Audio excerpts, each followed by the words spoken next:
आज हम लोग एक इम्पोर्टेंट टॉपिक देखते हैं, डिफ्लेक्शन ऑफ बीम। इस टॉपिक को इसलिए मैं देख रहा हूँ क्योंकि इसकी थ्योरी को भी मैंने एक्सप्लेन नहीं किया और इसके न्यूमेरिकल भी वीडियो में नहीं डाले हैं। और लास्ट ईयर के जब क्वेश्चन पेपर मैं देख रहा हूँ तो उनमें हर मतलब साल कोई ना कोई एक क्वेश्चन आया है। तो पहले कुछ थ्योरी पार्ट हम देख लेते हैं, उसके बाद न्यूमेरिकल पे हम पहुँचेंगे। तो सबसे पहला केस है, हम जो मैंने थ्योरी में आपको भेजा था PDF में, number 1 for cantilever beam. So this is the cantilever beam, okay, and there is a point load applied at the end B, and our purpose is to find out the deflection at point B by B and the slope at the point B, because we all know the deflection and the slope at point A is equal to 0. So last time I have explained the equation EI d2 by dx square is equal to mx, and this is the this equation by which we will find out the deflection and the slope of the beam. So in the case of cantilever beam, we will move from the left side of the beam, and sign convention, the anti-clockwise bending moment is positive and clockwise bending moment is negative. Okay, so if we take the section from the point B at distance x, then mx is equal to minus w into x, because of that it will rotate in clockwise direction. Put the value ei d2 by dx square is equal to minus w into x, then ei dy by dx is equal to minus w x square divided by 2 plus c1. Okay, now further differentiate the equation to find out the deflection. ei y equal to minus w x cube divided by 6 plus c1 x plus c2. Now apply the boundary condition. At x बराबर L dy by dx is equal to 0. At point A the slope is 0. Then we will find out the value of c1. Okay, तो c1 is equal to आ गया आपका w L square divided by 2. At x बराबर L y equal to 0. At x बराबर L y equal to 0. Okay, then we will find out the value of c2. Put both values in slope and deflection equation. ei dy by dx is equal to minus wx square divided by 2 plus w L square divided by 2. Slope at point B x बराबर 0, theta b is equal to आएगा omega L square divide by 2 ei. ये आपको रट के रखना है हमेशा, क्योंकि ये डायरेक्टली आपको यूज़ करना पड़ेगा। हमेशा आप डेरिवेशन नहीं करेंगे। न्यूमेरिकल कुछ आ रहे हैं जो न्यूमेरिकल वैल्यू के ऊपर दिए गए हैं, तो आप बार बार जो डेरिवेशन पूरा नहीं करेंगे, इसलिए इसे आपको याद रखना है। तो in the case of cantilever beam, the slope at point free end is omega या W L omega L square by 2 ei. Deflection equation, तो मेरी डिफ्लेक्शन इक्वेशन क्या आई थी, ei by is equal to minus omega X cube divide by 6 या W X cube by divide by 6 plus W L square divide by 2 into x minus W L cube by 3. तो at x बराबर 0 deflection is equal to minus W L cube by 3ei. तो आपको ये ध्यान रखना है, in the case of cantilever beam if the point load is applied at distance L, तो दो फॉर्मूले याद रखने हैं। तो slope at point B theta b is equal to W L cube by 2ei. जब आप उसका डिफ्लेक्शन निकालेंगे तो बाई b कर देंगे डब्ल्यू एल पावर, ये डब्ल्यू एल स्क्वायर होगा, यहाँ एक पावर बढ़ा देंगे L Q divide by 3ei. तो ये दो फॉर्मूले हैं जिन्हें आप रट के रखें. ओके,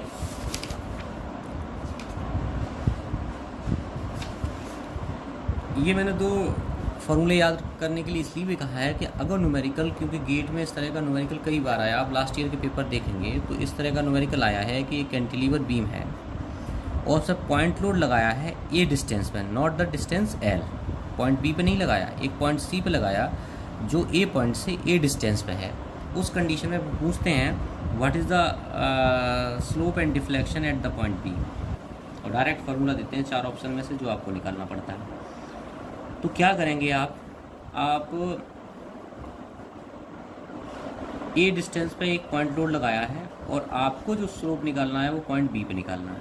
ओके, तो ये ध्यान रखें, अगर जो किसी बीम पे पूरी बीम पे अगर लोड नहीं लगाया गया है या उस बीम के एंड पॉइंट पर लोड नहीं लगाया गया है, हाफ में कहीं लगाया गया है, तो स्लोप हमेशा इक्वल रहेगा जिस पॉइंट पर लोड लगाया गया और पूरी बीम के ऊपर। तो in that case slope remain same. तो थीटा सी इक्वल टू क्या होगा, थीटा बी।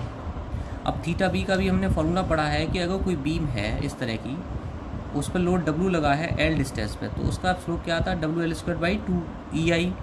तो यहाँ ए डिस्टेंस पे लगा है तो क्या हो जाएगा, W A square divide by 2EI।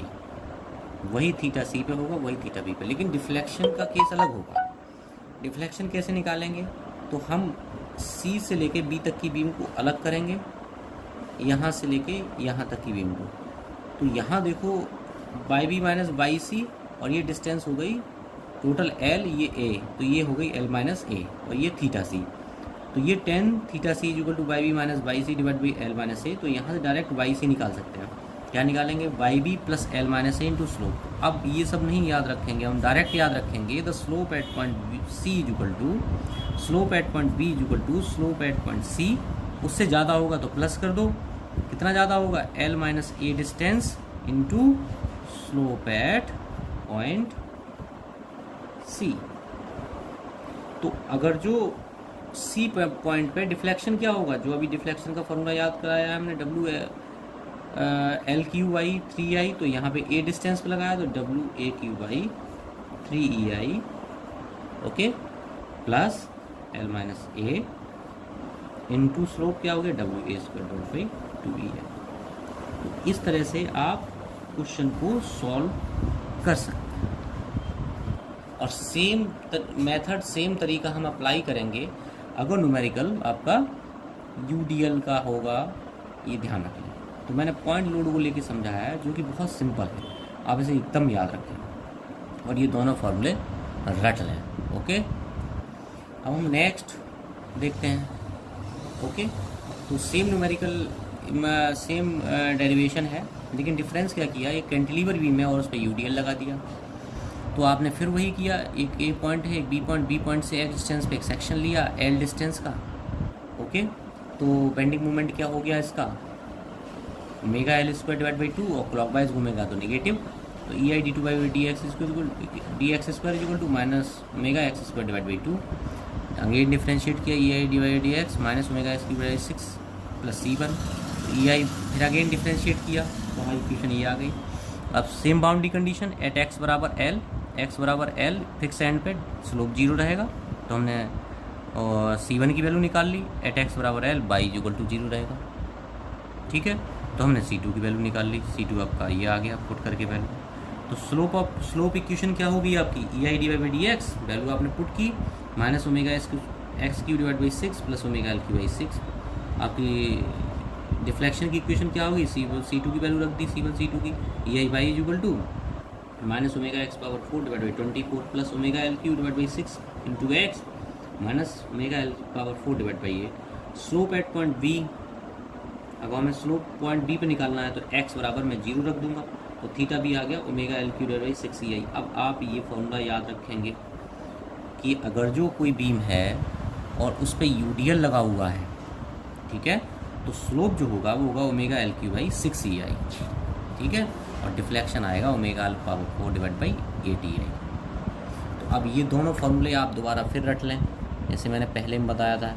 अगर कोई बीम है, उसके ऊपर UDL लगा हुआ है और L डिस्टेंस है, तो आपका B पॉइंट पे स्लोप क्या होगा, omega L Q divide by 6EI।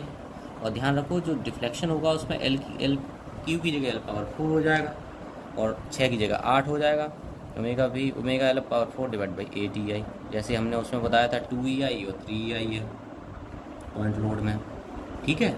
अब सेम तरह की प्रॉब्लम को मैंने फिर दे दिया। मैंने क्या किया, एक बीम ली, उस पर हमने UDL जो है पूरी बीम पे नहीं लगाया, हमने उसकी A से लेके C तक लगाया और पूछ लिया कि B पॉइंट पे अब हमें निकालना है थीटा B पॉइंट पे डिफ्लेक्शन स्लोप कितना होगा और डिफ्लेक्शन कितना होगा, ये पूछ लिया। तो आप सेम तरीका यूज़ करेंगे, A पॉइंट पे जो C पॉइंट पे स्लोप होगा वही B पॉइंट पे होगा, ओके। तो आप slope theta B equal to theta C और डिस्टेंस ए पे लगा है तो आपका फॉर्मूला क्या है, डब्ल्यू एल की डिवाइड बाई 6EI, तो डब्ल्यू ए की डिवाइड बाई 6EI हो गया। लेकिन जो आपका डिफ्लेक्शन होगा वो बाई सी से ज़्यादा होगा, तो हमने क्या बताया, by B equal to by C plus L minus A into theta B. अब आप बाई सी कैसे निकालेंगे, बाई सी के लिए आपका formula omega L power 4 divide by A T I, तो ए रख दो, तो minus W A power 4 divide by A T I plus L minus A into W A की डिवाइड बाई 6EI। तो सेम तरीका आपने यूज़ कर लिया और दो चीज़ें आपको याद हो गई। तो इस तरह के न्यूमेरिकल्स आपको गेट वगैरह में मिलेंगे, तो आप इस डायरेक्टली 1-2 मिनट में उन्हें आधा मिनट में सॉल्व कर सकते हैं। उसके लिए पूरा सॉल्यूशन करने की आवश्यकता आपको नहीं है। Thank you.